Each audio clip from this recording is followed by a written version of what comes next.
Assalamualaikum warahmatullahi wabarakatuh. Perkenalkan, nama saya Nurjana Rizatul Ulfa, mahasiswa dari Fakultas Syariah dan Ilmu Hukum, kelas HTN 2B, dengan nomor induk mahasiswa 12103193048. Melalui ketetapan MPR nomor 3 garing MPR garing tahun 2000 tentang sumber hukum dan tata urutan peraturan perundang-undangan, jenis peraturan daerah sudah secara resmi menjadi sumber hukum dan masuk dalam tata urutan peraturan perundang-undangan. Juga sebelum menelaah lebih dalam, sesuai ketentuan pasal 7 ayat 1 Undang-Undang Nomor 12 Tahun 2011, TAP MPR dimasukkan kembali ke dalam hierarki peraturan perundang-undangan, yakni sebagai berikut. Poin A. Undang-Undang Dasar Negara Republik Indonesia tahun 1945. Poin B. Ketetapan Majelis Permusyawaratan Rakyat. Poin C. Undang-Undang Peraturan Pemerintah Pengganti Undang-Undang. Poin D. Peraturan Pemerintah. Poin E. Peraturan Presiden. Poin F. Peraturan Daerah Provinsi. Poin G. Peraturan Daerah Kabupaten atau Kota. Dalam penyusunan peraturan daerah sendiri, sebenarnya harus memenuhi 3 aspek, yaitu aspek yuridis, filosofis, dan aspek sosiologis. Dari ketiga aspek tersebut, yang pertama saya akan menjelaskan mengenai aspek yuridis.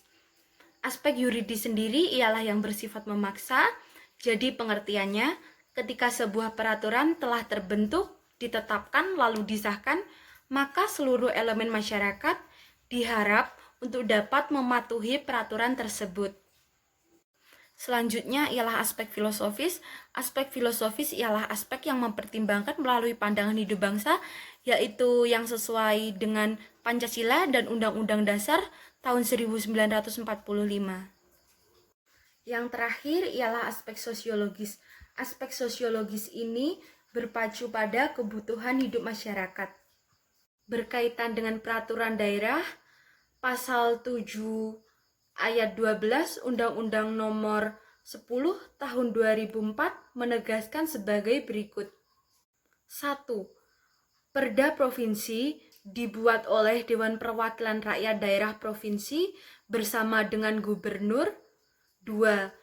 Perda Kabupaten Kota dibuat oleh Dewan Perwakilan Rakyat Daerah Kabupaten Kota bersama dengan Bupati atau Wali Kota.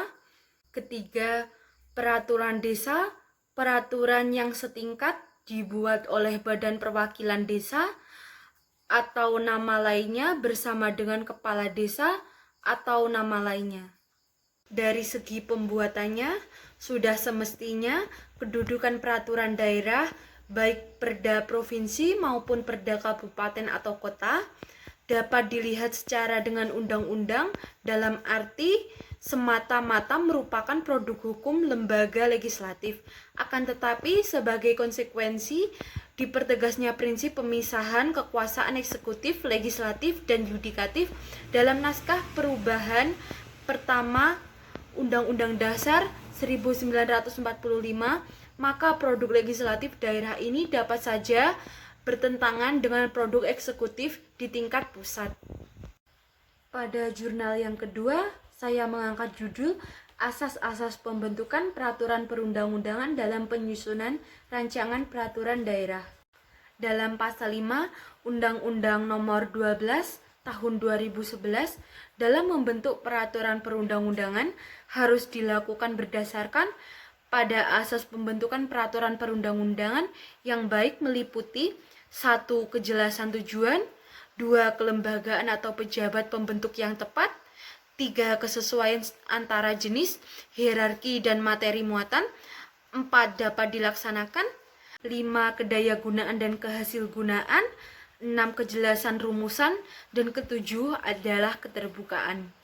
Adapun ketentuan Undang-Undang Nomor 23 Tahun 2014 menentukan bahwa materi muatan peraturan daerah provinsi dan daerah kabupaten kota berisi materi muatan dalam rangka penyelenggaraan otonomi daerah dan tugas pembuatan serta menampung kondisi khusus daerah atau penjabaran lebih lanjut peraturan perundang-undangan yang lebih tinggi.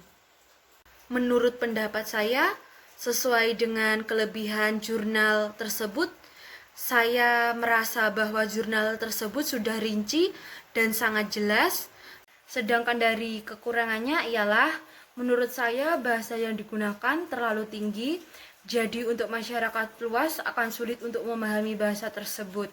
Sekian dan terima kasih. Wassalamualaikum warahmatullahi wabarakatuh.